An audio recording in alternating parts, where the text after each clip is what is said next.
Hey, it's Raven Tactical here, and today we're going to talk about a couple things. Maybe it's a prepping topic that comes up often. It's the concept of like bugging out versus staying home, and how do I look at it, right? Which way do you go, right? For us, our home is where we're going to bug in, or bug in, bug out, right? So you're bugging in essentially. So for our home, is there a fallback spot? Our home is the castle. But is there a point where we would have to bug out, right? Is there a point where even though we set up our home as a homestead and a place of food source and a place of a redoubt, an area of safety, right? Is there a point where we would have to leave? Well, I think depending on how the world works and how the environment. Let's say the world is ending, right? We have that global ending killer, right? Where the economic collapse has happened. People are riding the streets. You got the marauders going. People can't afford anything. It's similar to Venezuela, right? Well, you and your merry band of people are capable of holding off a decent sizable force, right? But what happens when you get wind of a much larger military or a much larger gang? Maybe they're in the hundreds, maybe they're in the thousands, right? Let's just go with a hypothetical situation. So there might be a point where you don't have the ability to defend against such a gigantic force. So your options are to make the place look looted. Maybe you take everything of value and you try to store it somewhere else. Maybe you have a fallback location. That's more of what I'm getting at, right? So the fallback location is your bug out.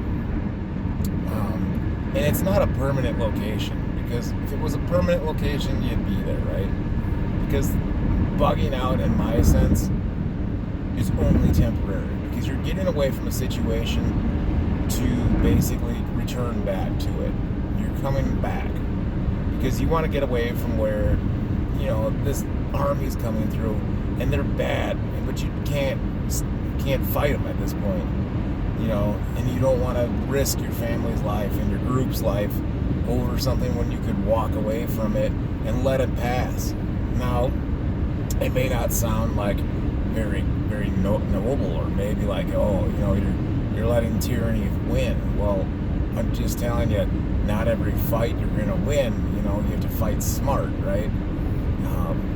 If you have 5 shooters in your group against 500 people storming you, you only have so much ability before you get overwhelmed, before they start burning your house out. So, yeah, you might have to give up your area and move. And I'm going to put it this way. You're probably not moving very far. You're moving maybe within a 20-mile radius, if that, right? So you're going to move all your things of value and go put it there. And that might be something to consider, right? If you do the bunker concept. And I can't figure out how people afford it, because I've looked into doing underground things, and it is ridiculously expensive. So for us, unless this channel kicks off and we get, a million subscribers and we start making big bucks, it's not going to happen. I wish it would, because I really would like to cut down on how many jobs I work. So yeah, please hit the subscribe and like button more. But the point of this video is, even if you have a homestead, even if you have your location, you should still have a secondary location in mind. And whether or not that's a buddy's house, and let's say your buddy's house is that location, right?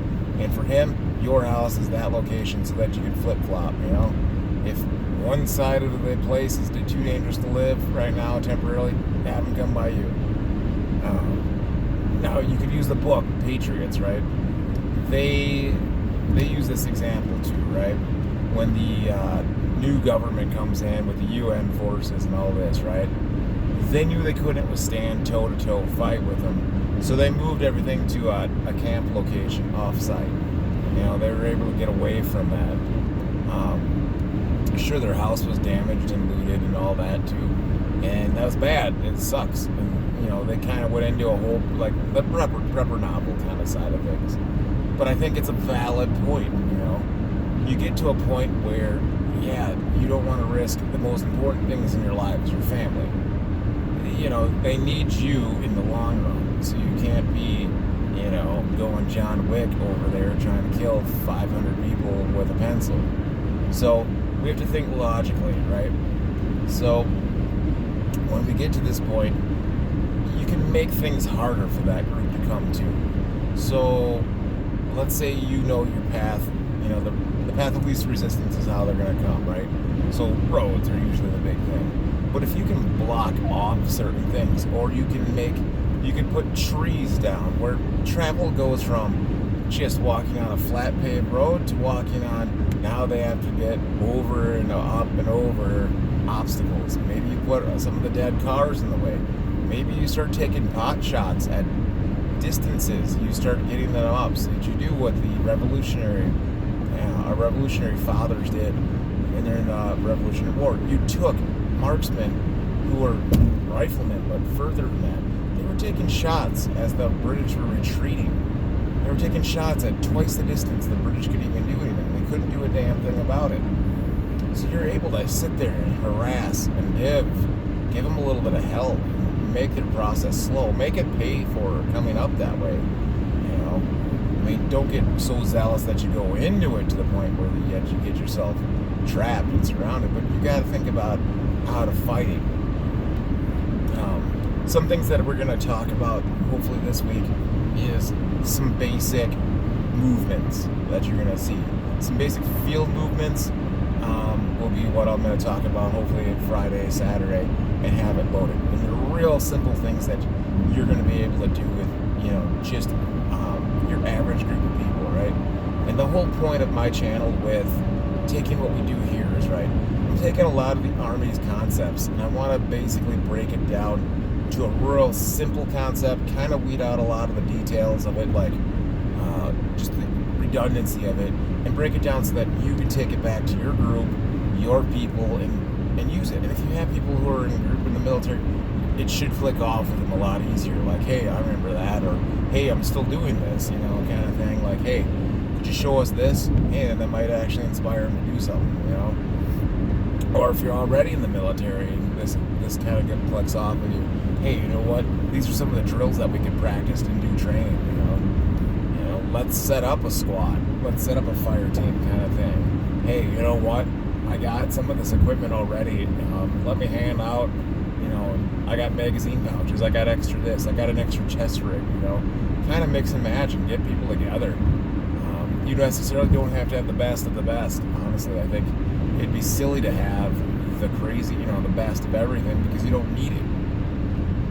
I can guarantee you don't need it. Is it nice to have? Sure. A Ferrari is nice to drive, but a Chevy Caprice will get you to work just the same, right? One will get you there maybe faster, and the other one goes within the limits, right? So just kind of keep that concept. I appreciate everybody subscribing. We're really close to 400. I think we're sitting at 376 as of today. 400 will be the one step, and then we're basically 500 is going to be our first giveaway goal. I appreciate everybody watching this. You guys are really awesome. The comments have been really constructive, really great. A lot of people are doing some critical thinking. They're bringing their perspective on things, and I really appreciate it. So thank you. So everybody have a good day. Hopefully, you'll see this tomorrow morning, but have a good day. Enjoy yourself. Keep prepping because the economy, I'm really going to say keep an eye on that. You're looking maybe within 12 months you could be seeing the next depression. And remember, if you could think back to the 1920s too, what would you think if your great-grandparents could have thought about it this way, could have been born? Imagine what they could have done. And imagine a world back then where they were more self-reliant than we are today. So, anyways, have a great day and whatever. Anyways, have a great day. This is Raven Tactical out. Hit like, subscribe, and share. Thank you.